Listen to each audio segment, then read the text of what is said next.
excited to be here. As he said, I am a proud Nashville High School graduate, so any excuse to come back to the Cape is like the best thing ever, and also makes my family very happy because they own a small business. So I understand your needs. I hear from them all the time as to what's going on, and I hear from you all.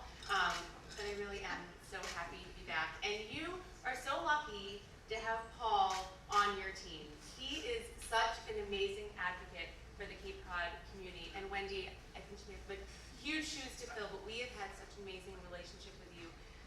But kudos, because I go to a lot of these things, and this is amazing. You have amazing turnout. I could not believe that it was at capacity when I looked yesterday, but you really do such an amazing job. And we're so grateful that you're serving on the Economic Development Planning Committee.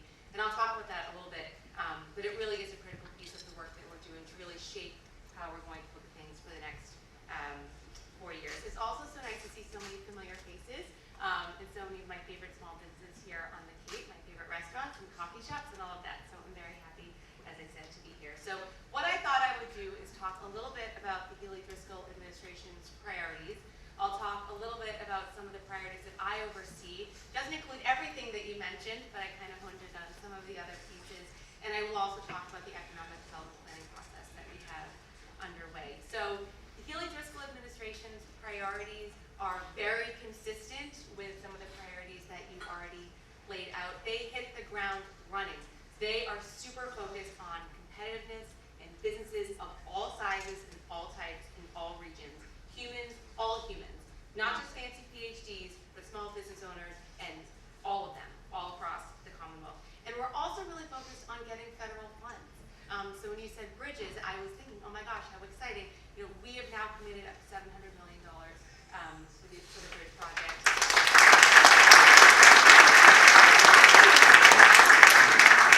We've also hired someone who's specifically going to be focused on federal funds on behalf of the administration, Quentin Palfrey, who I speak to almost every single day. But we are super, super focused on getting every federal dollar that we possibly can. We immediately filed legislation to break up our office, which sounds kind of procedural, but is actually really meaningful. So historically, our office has been the Executive Office of Housing and Economic Development. Now we have two offices. So we have one person who is hyper-focused on housing. They wake up every single day to focus on how can we create more housing. And we also have a Secretary of Economic Development. Same thing, wakes up every single day focused on economic development, jobs, competitiveness, and workforce. So I'm really excited that starting last Thursday, Secretary Ed Augustus started his new job as Secretary of Housing. He's a former legislator and former city manager of Worcester, and I am confident that he is going to do an excellent job to promote more housing all across the Commonwealth. But I'll say it's not an easy job. As you know, housing is a really tough thing to tackle. I also know that Elisa from HAC, she has been an amazing part of how we think about housing in the Healy-Driscoll administration. She was part of the transition committee team, and she was also part of the housing transition team as we created the new secretariat. So you guys are just killing it and we're so well represented on the things that we're working on. I'll also say that we filed our budgets. We have record level funding for small businesses, and we've also, accompanying our budget, we included a tax relief package. I know you mentioned childcare. Included in the tax relief package is $600 tax credit for childcare. So we're really hopeful that the tax package will go through. There was a leadership meeting earlier this week among the governor and the House Speaker and the Senate President, and it did sound like something will be moving. So fingers crossed on that. So I'll just talk about a few of the things that I oversee. I know you gave a very thorough overview, but things that I really wanted to focus on is a lot of the infrastructure that we support out of our office and that I oversee. So one of the things that I oversee is the Community One Stop for Growth. So this is 12 grant programs that span my office, Mass Development, which is a quasi-public agency, and housing. So 12 grant programs all support basically infrastructure to support economic development. We just had a song. So we're in our third round of the Community One Stop for Growth. The application period closed just Friday, so hot off the press, the demand was incredibly high. I think for those of you who are involved in construction and development and real estate, anything related to the trades, you know that costs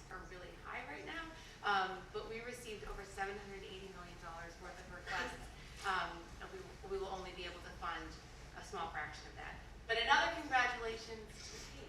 So over the past 2 years, we were able to fund $8 million worth of economic development projects, and there was 31 projects over the past 2 years. This year alone, there are 55 projects that are coming out of Cape Cod. I was so proud.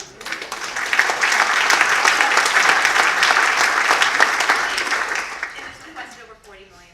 So this is more than double the amount that we provided over the past 2 years. So I hope to come back to do a lot of grant announcements and ribbon cuttings, but I was so proud to see all of the demand coming from Cape Cod.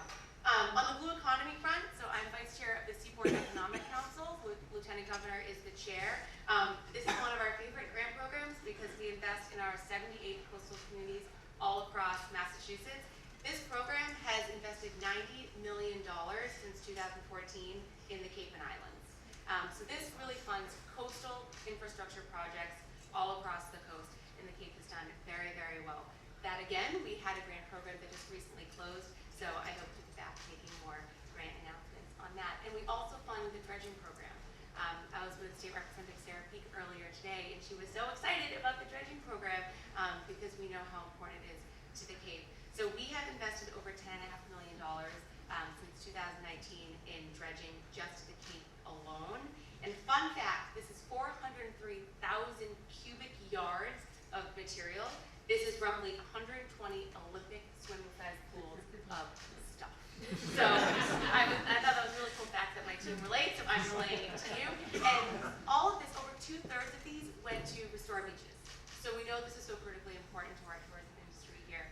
So it's something that we are definitely planning on continuing in this administration. Another thing that we're hyper-focused on is tourism. I can't not talk about that. I don't directly oversee that, but we did hire a new Undersecretary, Sarah Stanton. She is going to be keenly hyper-focused on tourism. And I know Lieutenant Governor from Salem, who's former mayor of Salem, cares deeply about this too. So that is definitely very high on the priority list. So just briefly on economic development planning. So every 4 years, our office is required to go through an economic development planning process. And as Secretary Howe would say, I'm sure you've heard her say this, if we're required to do this, we might as well just make it awesome. And that is exactly what we're doing. So it has been amazing. We have traveled all across the state. We're about halfway through our regional planning sessions, and we are learning so much. I can't say we're learning all of that new stuff. A lot of what we're hearing is consistent with what Paul outlined at the beginning, and it's surprising that the challenges you think are very unique, but we're hearing it everywhere. We were in Gardner earlier last week, and someone was saying that it took them 3 years to hire a mechanic. I was like, wait, in Gardner? Like, I thought it's very confusing and very crazy, but these challenges are really statewide. But we're really interested in hearing what people are saying at these sessions. In addition to the regional sessions, we're doing sector deep dives. So as we said, Paul is generous enough with his time to serve in this council and is leading the tourism deep dive. But we're really excited about this process, and we're learning a ton. We do have a regional session coming up on the 20th in Chatham. So I invite you all to attend, and if you can't, please send your comments to Paul or to me. I'll give you all my email address. But if you couldn't tell, I care deeply about what matters most to you and to the small business owners and residents of Cape Cod. So I would love to be able to bring that back and incorporate that into the economic development planning process. So that's all I have, but I'm so grateful to be here. Again, any excuse for me to come down to the Cape, I am happy to be here. And I really hope we'll be down here making a lot of grant announcements even this fall.